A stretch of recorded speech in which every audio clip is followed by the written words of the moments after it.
this order June 23rd, 2022, and therefore members are attending in person in the room and remotely using the Zoom application. I need to make a few comments for the benefits of members and witnesses. Please wait until I recognize you by name before speaking. When speaking, please speak slowly and clearly. For those participating by video conference, click on the microphone icon to activate your mic, and please mute yourself when you are not speaking. With regard to interpretation, for those on Zoom, you have the choice at the bottom of your screen of either English or French. For those in the room, you can use the earpiece and select the desired channel. A reminder that all comments should be addressed through the chair. For members in the room, if you wish to speak, please raise your hand. For members on Zoom, please use the raise hand function. The clerk and I will manage the speaking order as best we can, and thank you for your patience and understanding. Please also note that during the meeting, it is not permitted to take pictures in the room or screenshots on Zoom. In accordance with the committee's routine motion concerning technical tests for witnesses, I have been informed that the committee that all witnesses have completed the required tests. Should any technical challenges arise, please let us know. We will suspend the meeting momentarily to ensure translation. Pursuant to the order of reference of Wednesday, February 8th, the committee is resuming a study of Bill C-282, an act to amend the Department of Foreign Affairs, Trade and Development Act on supply management. We have with us today for the first panel, Canadian Canola Growers Association, Rick White, President and Chief Executive Officer, and Roger Chivot by video conference. From the Chicken Farmers of Canada, we have Yves Ruel, Associate Executive Director, and Tim Klumpmaker, Chair. International Cheese Council of Canada, Joe Del Ferro, Chair, and Helen Dallimore, Associate Member.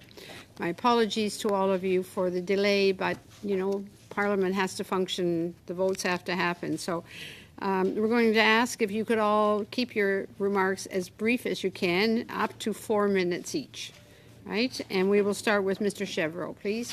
Go ahead.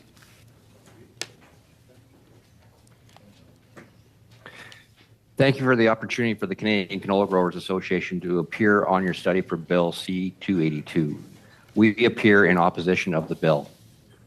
I am joining today from Killam, Alberta, where our family farm, Century 12 Farms, grows cereals and oilseeds.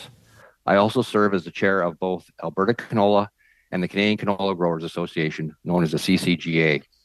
I am joined by Rick White, CCGA's president and CEO, who's based in Winnipeg.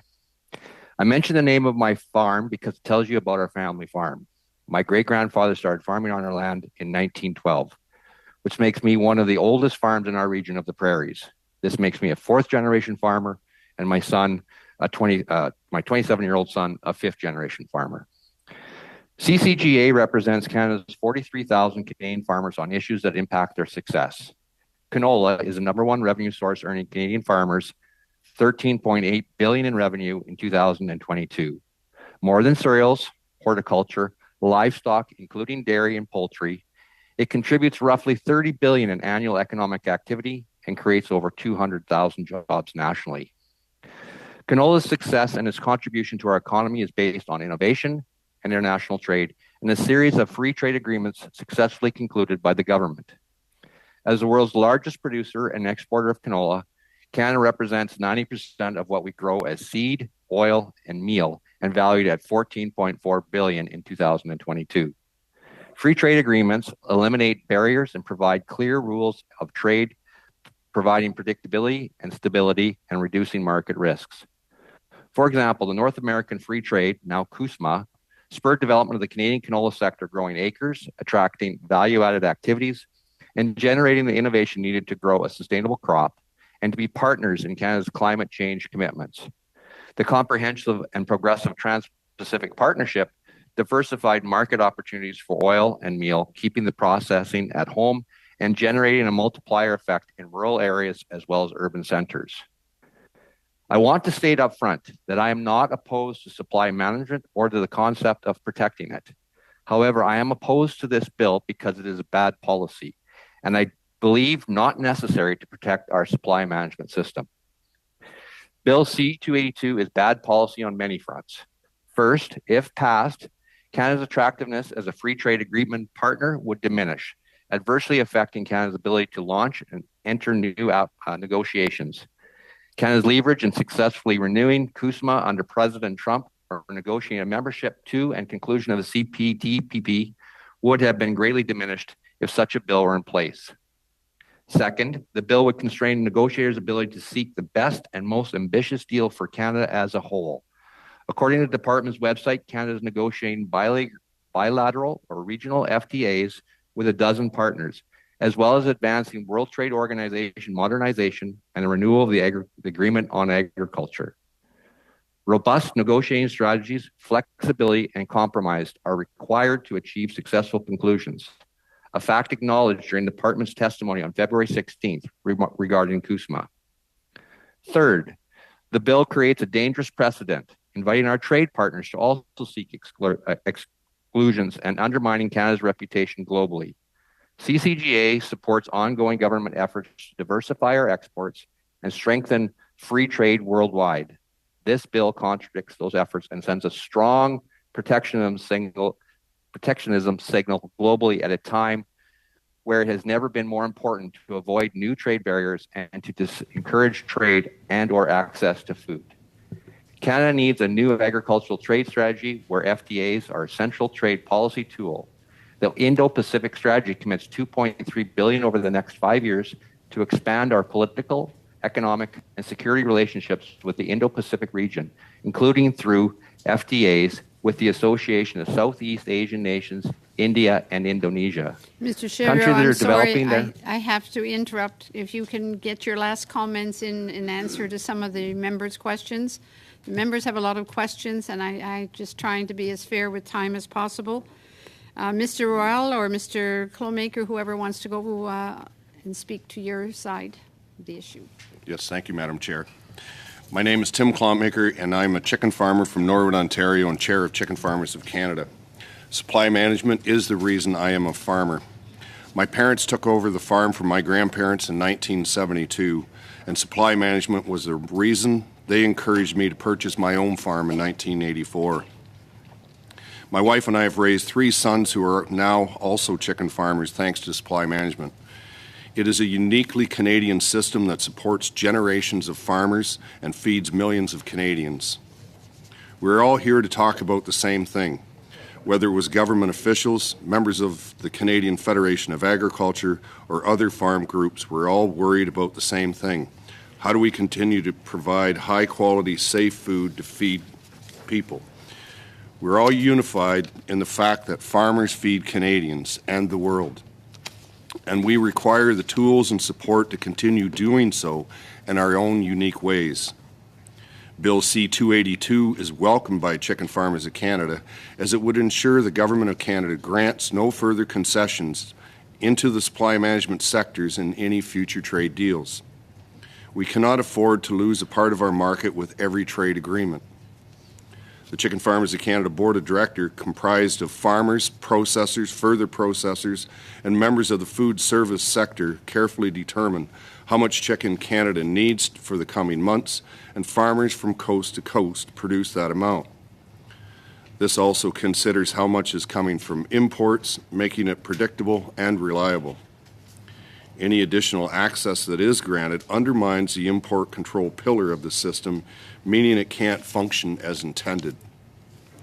I can't stress this enough. If supply management is weakened, the Canadian chicken sector cannot guarantee safe, local chicken raised with care for Canadians, threatening the food security in all 10 provinces in which we operate. Supply management allows our sector to enforce mandatory audited food safety and animal care programs under our Raised by a Canadian Farmer brand. These enforcement measures are of particular importance during an outbreak of animal disease like we are seeing now with avian influenza. Guaranteed food safety and animal care programs are one of the many reasons that supply management works. With headlines stating that food security is at risk due to weather events, disease, and global conflict, the last thing we want is for consumers to fear that there will be no food to feed their families. As supply managed farmers' job, first and foremost, is to provide food for Canadians. Every time Canada enters trade negotiations, this ability to provide is at risk. Trade is important to our country, but it should not harm supply management, particularly given that Canadian chicken production is only 1.3% of the world chicken production. Recently, the CPTPP and CUSMA trade agreements have significantly impacted Canadian chicken farmers. We have never stood in the way of Canada achieving a fair deal. Our sector provides stability at home, while those sectors with greater export potential can pursue opportunities in international markets. We also note that most countries have sensitive sectors that they wish to protect, such as New Zealand with strict biosecurity laws that impose extreme cooking requirements on imported poultry products. By adopting legislation that would ensure no further access into supply management is granted in any future trade agreements, parliamentarians would show Canada's dairy, poultry, and egg farmers that they stand by them, just like we have always been there for Canadians. Supporting this bill is not bad trade policy. It is a good domestic policy. Supply management means looking out for Canadians. Thank you very much, sir. Appreciate that. On to Mr. Del Ferro for 4 minutes, please. Thank you. Good afternoon. My name is Joe Del Ferro, Chair of the International Cheese Council of Canada. I am joined by Helen Dallimore, representing one of our associate members, Coombe Castle. The ICCC was founded in 1976. We are an association of small and medium-sized cheese importers and their suppliers. Our members are Canadian-based importers of cheese. Our associate members include cheese producers and processors from various countries that have international trade agreements with Canada. The ICCC has coexisted with Canada's supply-managed dairy sector for over 4 decades and accepts the rationale underlying Canada's supply management system. We are not advocating for its dismantling. Rather, we continue to work with the government to ensure that its TRQ allocation and administration system respects our trade commitments in the dairy sector. Moreover, many of our members, including my company, are proud to be distributors of domestic cheese across all of Canada. I'm here today to offer the committee several compelling reasons why Bill C-282 should not be supported by parliamentarians. First, parliamentarians must seriously consider the significant negative financial impacts that this bill will have on the many Canadian small to mid-sized businesses that import cheese. The future for Canadian importers of cheese is already uncertain. This bill is only adding to the unpredictability. The unknown outcome of Global Affairs TRQ Phase 2 review, which initially started in 2019, is creating ambiguity and inhibiting business planning. Moreover, it may require importers to significantly change their business methods and model if the new quota policy is unfavorable to our industry. If Bill C-282 becomes law, it risks obstructing even the possibility of addressing the market access requested by the UK as part of the ongoing bilateral negotiations. If the UK is forced to settle for a portion of the WTO 9EU quota, Canadian importers will be limited to exclusively using this method of access to import British cheeses. This pool is already fully utilized with cheeses from the US, New Zealand, Switzerland, and Norway, among others. Otherwise, they'll find themselves faced with 3 options, all of which will result in financial harm to Canadian businesses. These 3 unappealing options are, first, cease importing UK cheeses products altogether in Canada, meaning that many Canadians' beloved British cheeses could be gone forever. Secondly, substitute some of their imports from other non-EU countries with imports from the UK, ensuring a shortage of available cheeses from multiple jurisdictions. And third, import UK cheeses with the prohibitive 245% tariff. This would nearly triple the cost of certain cheeses already on the market and make them unaffordable to all but the richest of Canadians. In this era of rising inflation, parliamentarians don't want to forcibly make imported cheese an even more expensive proposition. All of these unfortunate scenarios unfairly penalize Canadian businesses, despite the increasing demand for Canadians for British cheeses. Businesses' ability to meet this demand at an affordable price will be severely constrained if this bill passes. Not only will these Canadian businesses be prevented from generating market growth, they'll almost certainly lose business, which will mean job losses in Canada. Let me be clear, CPTPP is not a solution for Canadian importers of British cheeses. Based on these facts, we're also concerned that Bill C-282 could have dramatic impact on our trade relationships. our trade allies have shown increasing dissatisfaction with the administration of Canada's dairy TRQs, so much so that 2 of our trade partners have already launched trade disputes, alleging that Canada is failing to respect its existing trade agreements. For these reasons, the ICCC respectfully urges members of this committee to consider the consequences of this bill and to vote against Bill C-282. Thank you. Thank you very much, Mr. Delfauer. On to the members. Mr. Seaback for 4 minutes, please. Great. Thank you, Madam Chair. As I said, I say just about every time I ask questions, I'm a supporter of supply management. Many supply managed farms in dairy, poultry, and eggs in my riding. It's predominantly the #1 employer and contributor to GDP in my riding is farming. I just have concerns about this bill that I keep hearing about. It seems to me if you're in the supply managed sector, you're in favor of this bill.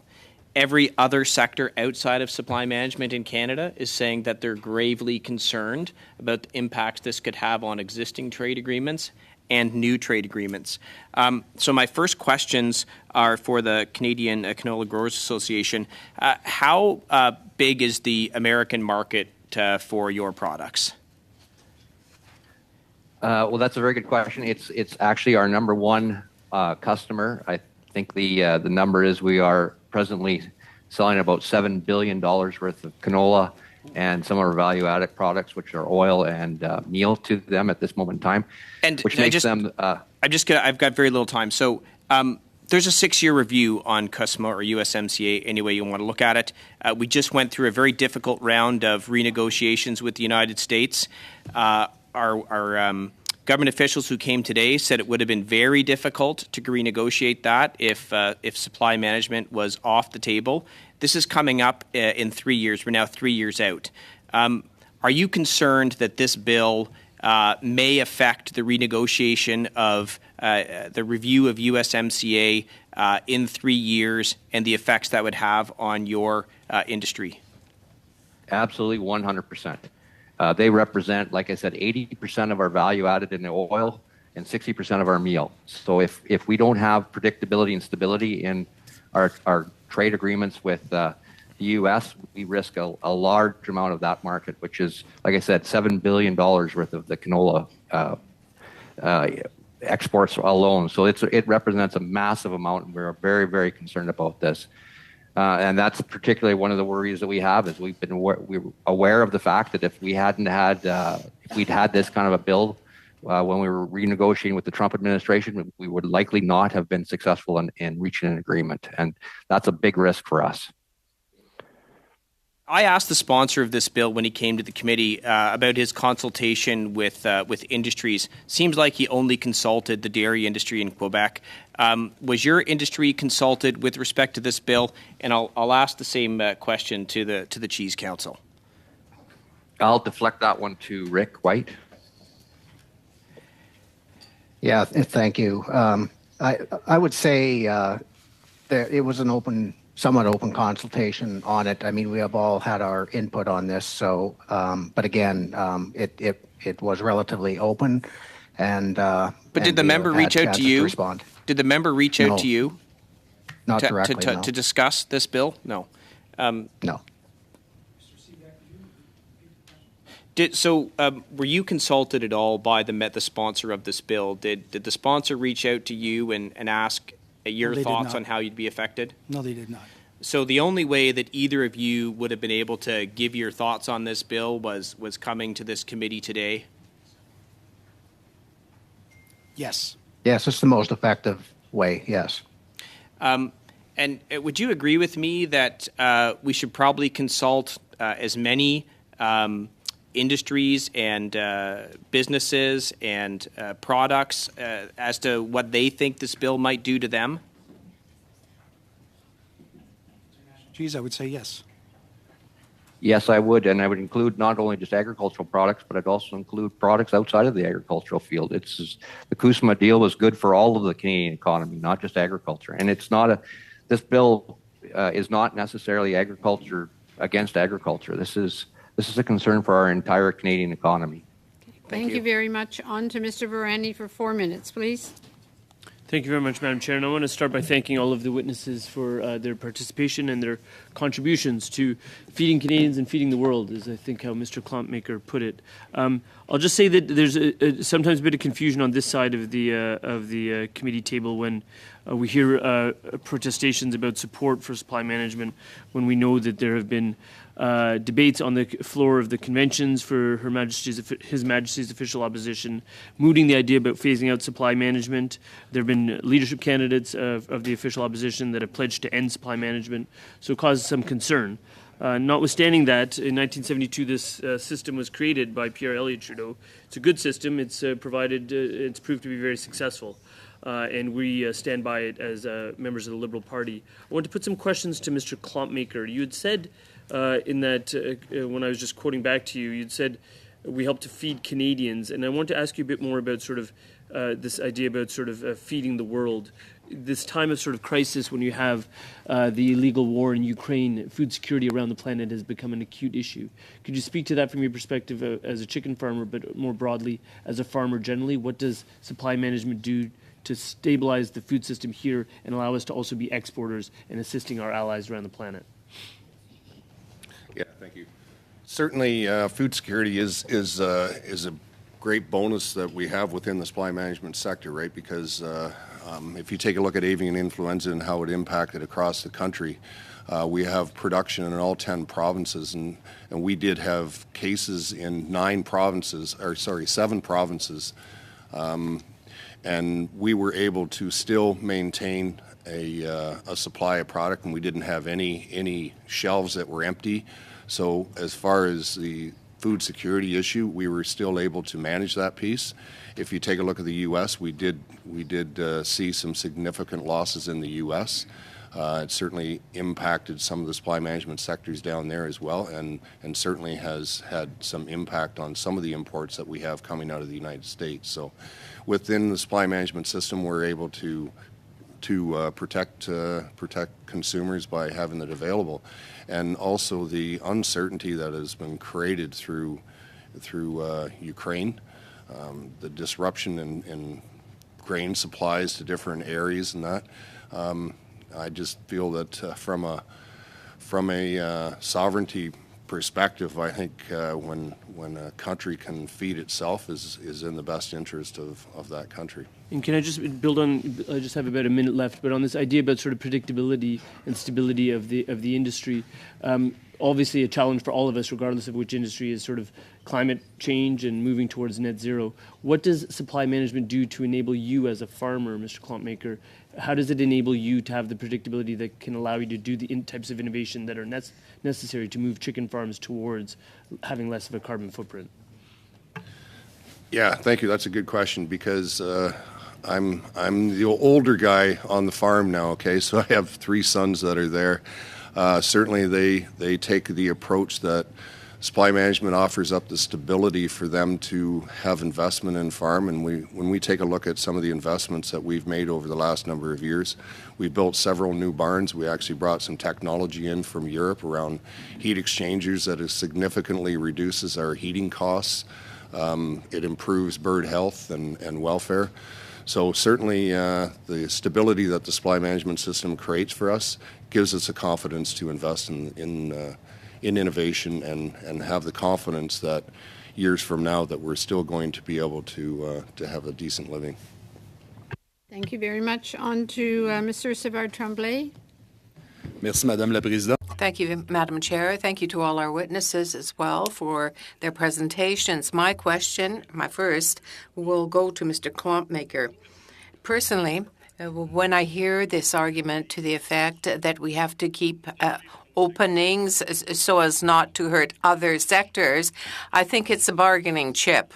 Everybody is for supply management. We all are faithful believers. But then again, when you look at the possibility of having a little bit better percentage from time to time, well, we support the system, but we don't want to have a strong support, a strong statement about it. Yes, thank you very much. Yeah, and I will say that all parties have openly stated that they support our supply management system, and we're thankful for the support that we do have. I guess the concerns that we do have is that every time we go into a trade agreement or a trade negotiation, we stand the risk of losing market access. For us, it seems like we're always kind of the trade currency at the end of the day, and that supply management is just slightly sacrificed. And our concern always is, and I think the term was used by others around this table, other witnesses that you had at this table as well, that said, we lose a little bit each trade negotiation, and it's death by 1,000 cuts. Eventually, we're going to get to a point where the supply management system is going to give up a certain amount of access to the point where the system can no longer function as it was intended. So I can't answer what that number is, and I don't ever want to find out what that number is. Justement, c'est intéressant parce que moi, j'ai posé. Well, yes, it's very interesting because I asked the officials the same question. When they appeared, did they say that they want to keep the system in its integrity, but there will be sacrifices? Well, what is the totality? And they said is 100%. But I wonder at what point, at what percentage is there a point of no return? I wonder, and I'd like to hear your answer about that. You as a producer, what is your reality for your firm? What percentage would that mean on a daily basis for you? If I understand, what percentage would I have to lose before I could no longer function? À chaque part, c'est Each time there is a little bit that you have to sacrifice. What does that represent, the point of no return? I guess the point of no return, like I said before, I'm not sure what that point of no return is. That's the problem with it. We've been fortunate that we've had growth within our sector, but certainly I don't want to give my growth away, and I don't want to give what I already have. My concern always lies with it's the future of our industry as well. Like we have a lot of young farmers within our system, and when we continue to give up access, what ends up happening, the confidence in the system deteriorates as well, and it becomes more and more difficult to keep our kids on the farm and stimulate investment. Monsieur Cornbaker, Mr. Combaker, what in terms of innovation and investment that you make in your business, what would you have to see in 20 seconds, what you need to set aside for the future? From a dollar perspective as to what I would have to set aside? Or just what do I have to set aside? I guess I don't know what the future holds as far as new innovation. I certainly have sons that are looking at that type of thing, but certainly I need to have the confidence that I'm not going to be giving up more access and undermining the stability of the system. Thank you very much. Mr. Cannings, for 4 minutes, please. Thank you. I'm really curious about the cheese situation here, because it seems to be one of the oddities of this whole argument because of Brexit and CETA and things like that. So maybe if you could just tell me, how much before CETA, how was cheese imports from the UK managed? Did they have their own access to the Canadian market? The original, thank you for your question, first of all. Madam Chair, the original method of importing cheese prior to the recent trade agreements was through the WTO quota allocations. They were broken up geographically, non-EU, meaning non-European countries, and then European Union countries. So at the time, the UK was part of the EU, so they qualified under EU quota status. And how much of that EU quota brought into Canada was from the UK? Like what? Pre-CETA, it was roughly 900,000 kilos. No, but what proportion of the EU? So there are at the time there, and there still is 14 million kilos of EU quota. So let's call it 1 million. So 1 million out of 14 million. Okay, so and that's what, if Brexit hadn't happened, that's what the UK would be, So their access? when CETA came into force, the UK was now had access to CETA quota, and because of that, we were able to meet Canadian consumers' demand for more cheeses from the UK. The actual import of UK cheeses rose to 2 million kilos since that time. Now, because of Brexit, we can't penalize small Canadian businesses, small and medium-sized businesses, or Canadian consumers because of Brexit. So right now, the UK has no, well, I think there's some We have until side agreement right now. we have until the end of 2023 the possibility of importing British cheeses with EU quota, but that will end at the end of 2023. Okay. Just to add to Joe's point, if I may, the TCA cheese letters are something that we are requesting for a temporary extension on. To Joe's point, they do expire at the end of 2023. So in order to continue to have stability for the Canadian businesses and Canadian consumers, we are looking for a temporary extension. That doesn't allow a greater access to what the access is that we've had previously, and it's something that we're hoping to build on and not roll back from. But certainly for planning in 2024, it would allow continuity for Canadian business, not forgetting the fact that some of the cheese itself takes 9 months to mature. So cheese now being made for the Canadian market, we have uncertainty as we enter into 2024. And I assume this wasn't a big public matter during the Brexit negotiations, that you would suddenly lose access to markets that you normally had once you were out of CETA, once the UK was out of CETA? I think as part of the divorce agreement, it was uncertain as to what would actually happen with regards to the CETA EU access. Okay. I just want to turn to Mr. You have Plum- 18 seconds remaining, Okay. Mr. Cannings. I'll Sorry. give up then. Just give up. Thank you. Merci beaucoup. Merci d'être. Thank you for being here today, and excuse our late arrival, but we did have a series of votes. I would like to address my question to Mr. Ruel. Mr. Ruel, in your opinion, because it does Bill, is Bill C-282 necessary or not? Well, thank you. To answer your question, clearly it's necessary. Compensation is not definitely to the choice of the producer, and I think Mr. Tom Klumpmaker would be well placed to answer your question, because there are instances of future growth that would allow for a contribution to the various areas in Canada.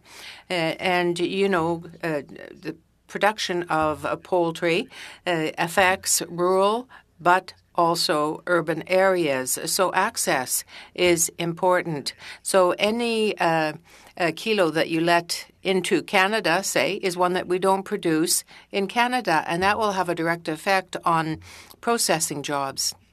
Well, let's say that we make some concessions again, because you say, with respect to concessions, at some point you're going to have to do that.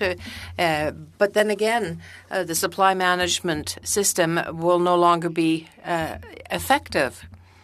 If you look at that in terms of compensation, if you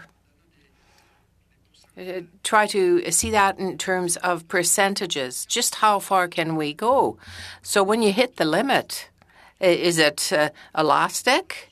Or do you say to yourself, okay, we'll still be able to survive when we hit this percentage? Do you understand my question? Yes, I do. Well, it is uncertainty that will have a greater impact on Canadian economy more so than compensation, as my colleague has said. investment has to be made in the industry in terms of the environment, in terms of providing heat as well for the stock. So, and also, if you want your children or young people to be brought into the industry with change, they may not do so, and they may just go elsewhere to work. So I have to say we're very innovative in terms of a product.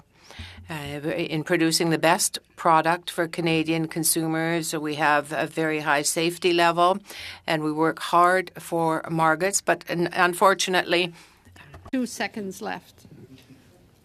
Sorry, I have to go on to Mr. Miao for 3 minutes, please. Thank you, Madam Chair, and thank you to all the witnesses attending today. Through the chair, I would like to address to Mr. Klumpmaker. How does supply management help ensure that Canadian chicken farmers can earn a fair and stable income? And how does this ultimately benefit the consumer in our country? Supply management basically operates under 3 pillars. The import control pillar, we have controls on pricing, and we set volumes. As I indicated before, the volumes are set when through a board of directors, which, as I said, has processors, further processors, and food service on it as well. The benefits of that is that we have the ability to supply what it is that the marketplace needs. At the same time, we create the stability where we don't have oversupply and undersupply of products. So as far as from a consumer perspective is that with a steady stream of product available to them, we're not seeing the fluctuations in retail prices and stuff, or in wholesale prices. Certainly from a farmer perspective, our prices are set, and they're all based off a cost reduction formula. We do not have any control beyond the farm gate as far as pricing is concerned, but certainly we do create that stability because of the fact that we have a steady stream. And the other side is that we're producing in all provinces. And what are some of the economic benefit of buying Canadian chickens?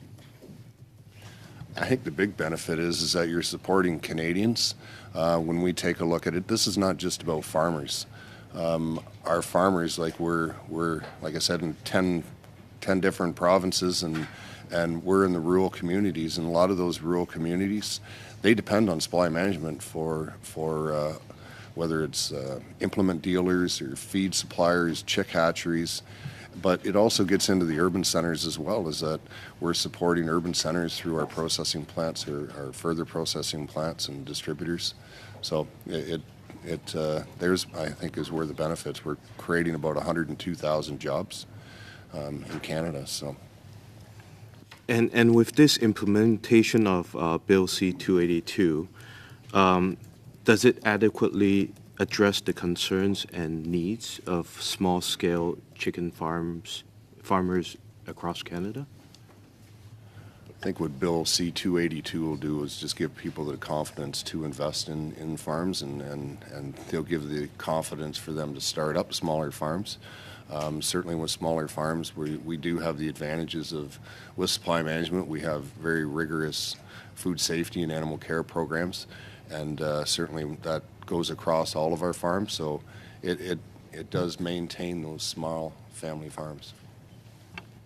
Thank you very much. I'm sorry, Mr. Miao, time is short today. Mr. Savard-Tremblay for a minute and a half. Oui, merci, Madame la... Thank you very much, Chair. Mr.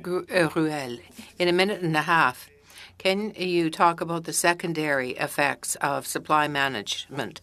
What would be the effect on the small towns and villages, on suppliers, on clients, on processors, and people who work in other agricultural sectors? I'm going to give you all the rest of my time to do that, to speak, or to clarify on some other matter. Merci. Donc.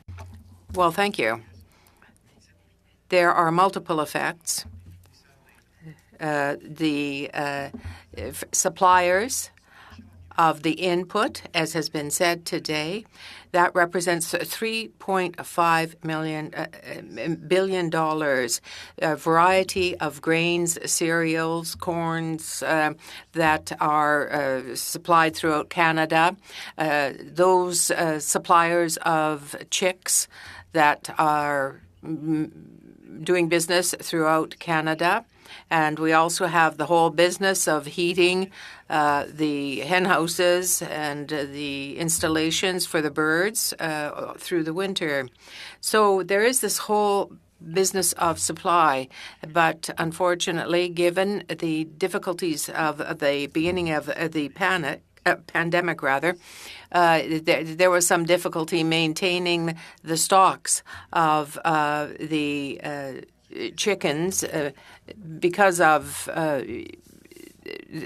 that represents $8 billion to the economy of Canada and throughout the 10 provinces.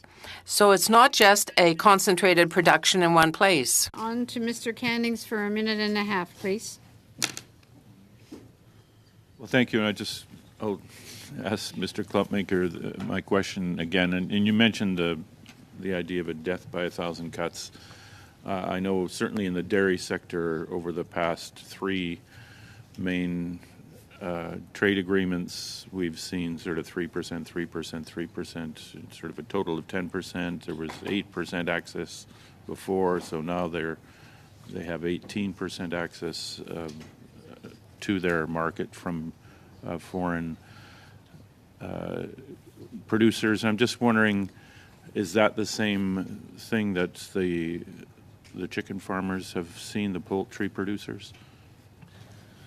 So after the last trade agreement, so the CUSMA trade agreement, after that deal was completed, the access for Canadian chicken was at 10.8%.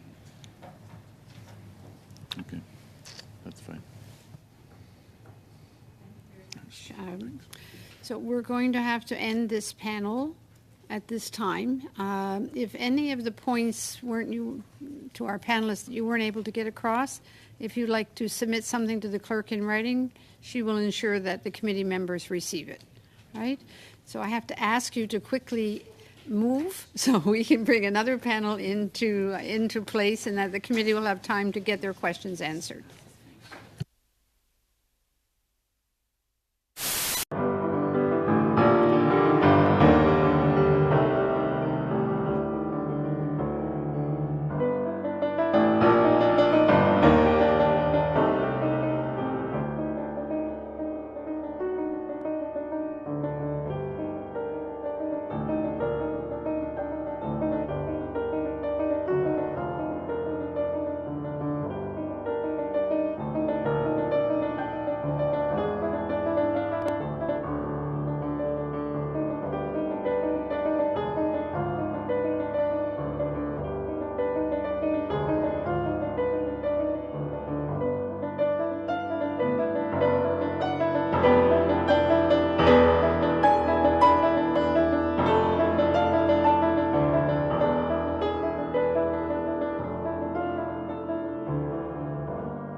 Poultry and Egg Processors Council, Jean-Michel Lauren, President and Chief Executive Officer, and Ian McFall, Chair of the Board of Directors. From the Canola Council of Canada, we have Troy Sherman, Director of Government Relations. From the Fédération des Producteurs du Québec, Pauline Bouchard, President, and Sylvain Lapierre, First Vice President. Welcome to all. Your all apologies for the late start and the limited amount of time. Mr. Lorne or Mr. McFall, I invite you to have an opening statement of no more than 4 minutes, please. Thank you, Ms. Chair. Good afternoon, and thank you for the invitation to appear before the committee. My name is Ian McFall, and I chair the Board of Directors of the Canadian Poultry and Egg Processors Council. While I'm here as chair of CPPC, I'm also Executive Vice President and family shareholder at Burnbrae Farms, a family-owned company with egg grading, processing, and farming operations in 5 provinces across Canada. I'm joined here today by our association's President and CEO, Jean-Michel Lauren. CPEPC represents Canadian hatcheries, egg graders and processors, and chicken and turkey processors and further processors. While our members are not supply managed, you can see us as representing Canadian poultry and egg farmers' main customers. Collectively, our membership represents more than 180 establishments of all sizes and processes over 90% of the poultry and egg products raised by Canadian farmers. Our association strongly supports Canada's supply management system and international trade policies that are consistent with the system. We believe Bill C-282 is consistent with that system. The poultry and egg supply chain that we represent, the people we employ, and the communities we touch depend on ensuring we have a strong supply management system in Canada. The market access granted for poultry and egg products through CPTPP and CUSMA, in addition to the existing market access through WTO, will have an impact on supply-managed producers and processors. It is worth noting that our industry is still adjusting to the escalating impact of these agreements. For instance, in the case of CPTPP, Chile just ratified the agreement, and it also just banned poultry exports due to avian influenza. For these agreements, it is worth noting that the government is providing financial compensation to supply-managed sectors.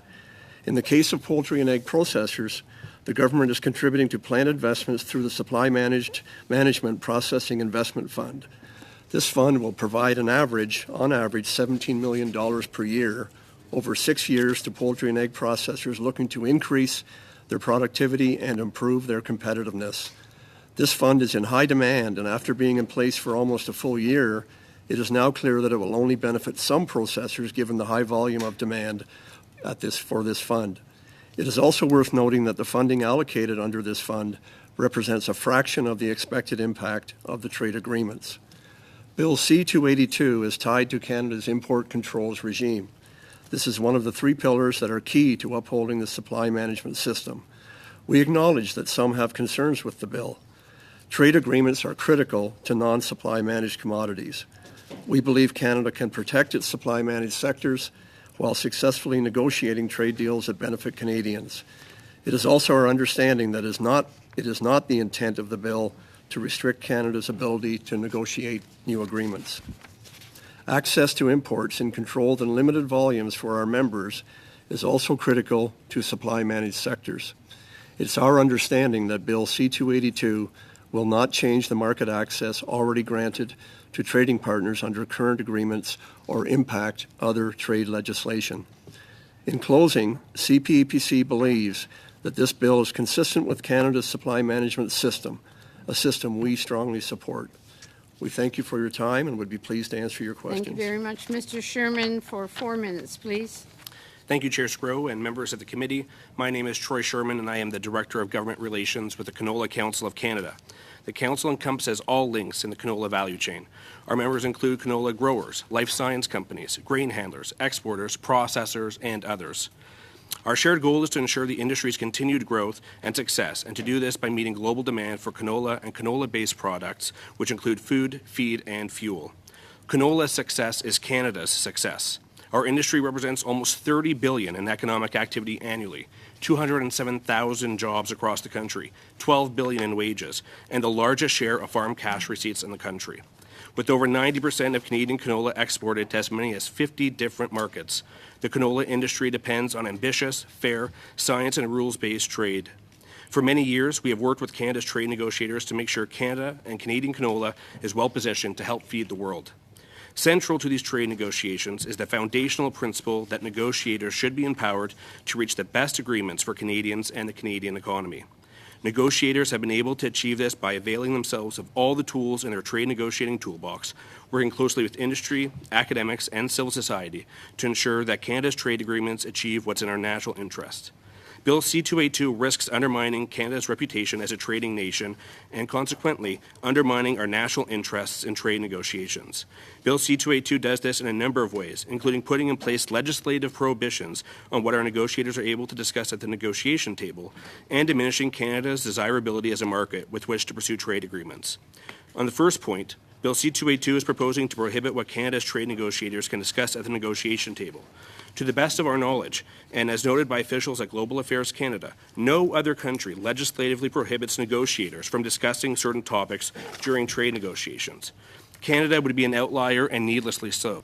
In March 2021, an official from Global Affairs appeared before this very committee on Bill C-216, the predecessor to Bill C-282. At the time, they stated the following, quote, Canada has been able to successfully conclude 15 trade agreements that cover 51 countries while preserving Canada's supply management system, end quote. The official went on to say, quote, if we were to start from the position that we would not be dealing with 100% of the items that we would negotiate on, it does risk having an agreement that's not necessarily completely beneficial to Canadian exporters and producers, and it does risk being an agreement that does not necessarily provide the full economic benefits to Canada that one might have expected, end quote. What was true when that was said 2 years ago remains true today. Bill C-282 is a solution in search of a problem and risks undermining other industries and sectors of the economy, including Canadian canola. Passing C-282 was a dangerous precedent for additional amendments to the Department of Foreign Affairs Trade and Development Act in order to either protect certain industries or mandate restrictive language in trade agreements in specific areas of interest. Regarding the second challenge mentioned, Bill C-282 will significantly diminish Canada's desirability as a country with which to pursue trade negotiations.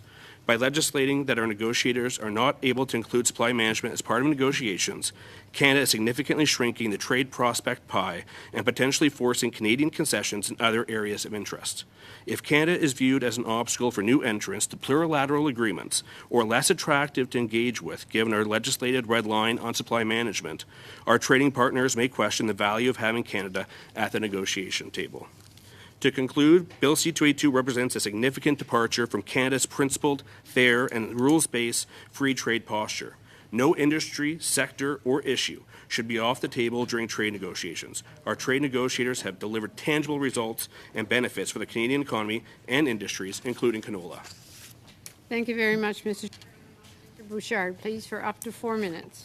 Bonjour, Madame la Présidente. Bonjour. Good afternoon, Chair. Good afternoon, members. I introduce myself. My name is Rémi Bouchard. I represent the Fédération des producteurs des œufs du Québec, and I also have Mr. Bouchard with me. He is the president. We represent a variety of major farms, 199 producers spread throughout our territory, and that also represents 5.7 million laying hens, as well as some 1.8 billion eggs that meets the needs of all Canadians. Today, all the federal parties and the witnesses have expressed their support for supply management. But there are differences in terms of their support for Bill C-282. All new concessions on foreign markets will have an effect. But elected representatives know that the interests of their fellow citizens should be far superior to any type of hypothetical gain that could be made in trade negotiations in the future. On the opposite side of the argument, some seem to indicate that the precedents that exist in supply management are a mere bargaining chip during a round of negotiations. Well, these protected markets are indispensable advantages that help foreign negotiators gain points in the rounds of negotiation. But Canadian negotiators would be at a great disadvantage at future negotiating tables. And in fact, I think there would be even an admission of impotency on the part of Canadian negotiators. We have to look at what other countries that do not have a supply management, how they operate. We would like to remind parliamentarians that it is possible to conclude trade agreements without sacrificing the production that is under supply management. Since 1997, Canada has concluded 12 trade agreements negotiated with 15 countries. But we've been able to do that. And yet the Americans and the Japanese have been able to protect their rice, sugar, and cotton markets at the bargaining table. During previous committee meetings, mention was made about the income and the volume in terms of exports that are made by Canada. Supply managed producers can cost net losses, and Canadian taxpayers know that what is offered them by the producers from the government of Canada will never be done on the back of the taxpayers. It seems to me that C-282 is an indispensable tool to protect Canadians from the erosion of a system that is really to the advantage of each and every person. And some people say that voting voting against as 282 means that you're voting for private interests. But we say the contrary. Madam Chair, everything has been said, everything has been repeated with respect to SU-82, and I just want to indicate my support for it. Mr. Baldinelli for 4 minutes, please. Thank you, Madam Chair, and thank you for the witnesses for being with us today. I just want to build on what my one colleague mentioned earlier today. Several of us around here in this table, we support the supply management sector. In fact, I had meetings with Dairy Farmers of Ontario just the other day in my office, and in fact, I had the opportunity of working for the Dairy Farmers of Ontario. But having said that, we're here to look at Bill C-282 and reconcile the different kinds of visions that we're seeing here today. I'm going to go to Mr. Sherman first.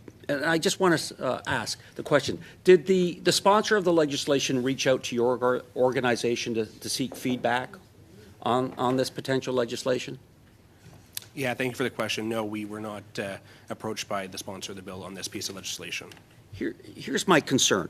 I mean, organizations, and earlier on it was the Canadian canola growers that talked about, predictability and stability would be lost if C-282 was implemented. However, we're hearing from the supply managed sectors, which talk about predictability and stability is gained by having this legislation. So how do we reconcile those two competing parts? I mean, we've had here at committee, we've had 8 organizations come forward: Pulse Canada, Grain Growers, National Cattle Feeders Association, Canadian Cattle Association, Canadian Agri-Food Trade Association, and today 3 organizations: Canadian Canola Growers, International Cheese Council, Canadian Council, or Canola Council of Canada, bring forward their concerns. So I'm just asking, from your standpoint, would you believe that it would benefit this committee to hear more testimony from organizations on both sides, as well as trade experts, to advise this committee on, the proper steps that we should be taking to ensure that any legislation that we do is the best piece of legislation that we can implement? Yeah, thank you for your question. Yes, I think we would be supportive of other industries and sectors coming to the committee to speak on this bill. I don't believe, and I think we don't believe as a council, that this is really an agricultural issue. This is a whole of economy issue. And our concern isn't the fact that this is a bill about supply management. It's the principle of opening up a piece of legislation that's going to prohibit negotiators, whether that's supply management this time, whether that's forestry, automotives, unions on labor chapters. I think it's a dangerous precedent that we're setting. It just happens to be a supply management bill now, but this is not about being against supply management. It's the principle that this act should not be opened to prohibit what our negotiators are able to do at the negotiating table. Thank you. Madam Chair, how much time do I have left? 15 seconds.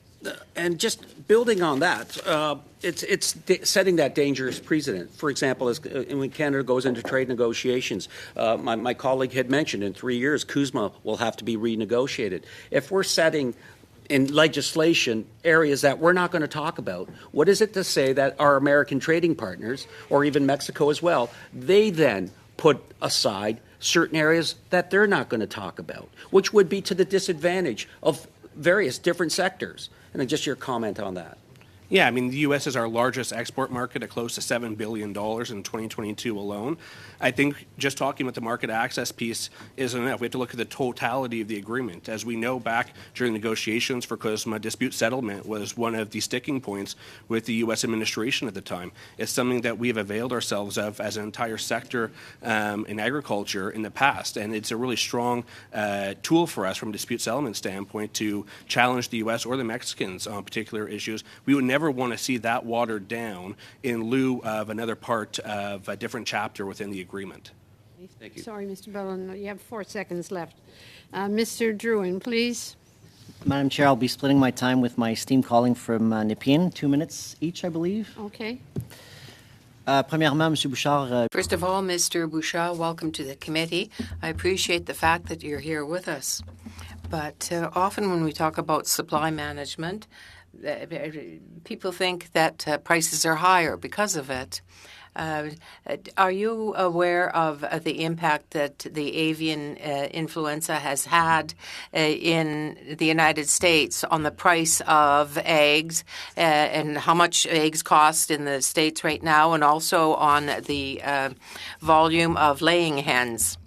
Yes, thank you. We're aware of the fact that at the present time there is a very significant crisis with respect to the avian influenza.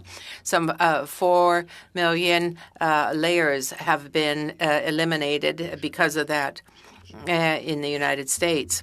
And for the moment, their chicken and eggs are much more expensive than here in Canada. What you have to do is compare a market which is 100% free in the U.S., where there can be a significant fluctuation in prices, versus a market in Canada where it is stable and there is far less fluctuation in terms of market pricing. What happens often, the big difference is that you talk about the price of eggs, but when you're talking about the price that is paid by the consumer and what you weigh that against what the producer will receive in the United States, the price is paid by the consumer, but the producer will receive less than what is the case in Canada. If you want to share your time with just Mr. quickly, Area. have you been approached by any other countries saying that suddenly, I know CAFTA has made some presentation and they said they would set us back by decades. Are countries suddenly signaling that we'll cancel trade agreements? Or Canceling trade agreements, no, but definitely concerns raised by some members of the diplomatic community here in Ottawa. Haven't heard anything yet. Not from my part. Okay, Mr. Area, please, you have 1 minute and 40 seconds. Mr. Chairman, Canada is currently negotiating trade agreements with India, Indonesia, which are. Il n'y a pas d'interprétation. There's no interpretation, Madam Chair. From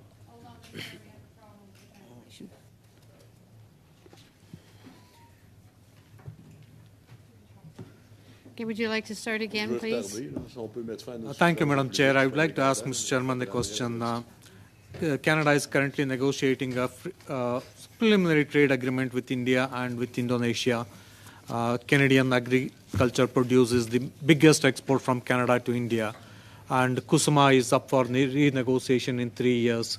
I know canola is one of the biggest market for them. For you is U.S.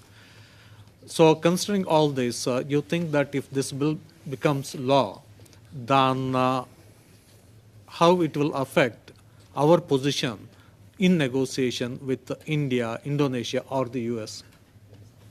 Yeah, it's a really great question. I think ASEAN is also part of that mix in terms of free trade agreements, and we're really excited about the government's efforts there. I think it's about the level of ambition that we're going to have. If we're starting off with a red line, automatically going to the negotiation table saying we're not talking about a particular sector, there's nothing that's going to prohibit them from doing the exact same. And that could be in different areas. That could be in biotechnology, that could be in dispute settlement, that could be on labor chapters, environmental chapters. Areas where they have challenges domestically or when they have concerns about domestically. And so that's not the appropriate posture from a trade negotiation perspective. And so we think that our level of ambition will have to diminish as a result of this bill passing. Thank you very much, Mr. Sherman. On to Mr. Savard-Tremblay and Mr. Perron. Merci. Thank you very much, Madam Chair, and thank you to all the people who are here. Mr. Bouchard, as you mentioned, there are other countries that have laws that protect other sectors, like the USA, like Japan, and they're big operators, of course. But to protect a sector, to make it legitimate in terms of the legislation, it has to be found to be sensitive. And why do you think that this should be reflected, this legal status? Well, when you have these sensitive products, I can give you the figures here in Canada. In Canada, we've got about 28 million laying hens. Two producers in the U.S. exceed 30 million. So one American business produces more than all the Canadian producers taken together. And there are 125,000 laying hens. And without supply management, it would be impossible to produce eggs properly in Canada. But without it, we would lose our producing capacity. Well, it would seem that there is some possibility of extending the study on this matter. Would that be of concern to you? This is a very simple piece of legislation. It's been looked at before. I've dealt with politicians for a long time, and each time we hear you have to put supply management on the table, but we won't make any concessions. But each time they came back and say, our apologies, we've had to deal with some issues, and that has affected supply management.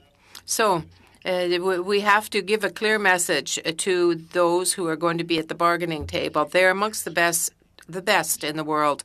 We don't want any change to supply management. Thank you very much. Mr. Bouchard, can you tell us about the impact, the secondary impacts of supply management? It's the same question I asked Mr. Ruel a little earlier. Can you speak to that in the regions?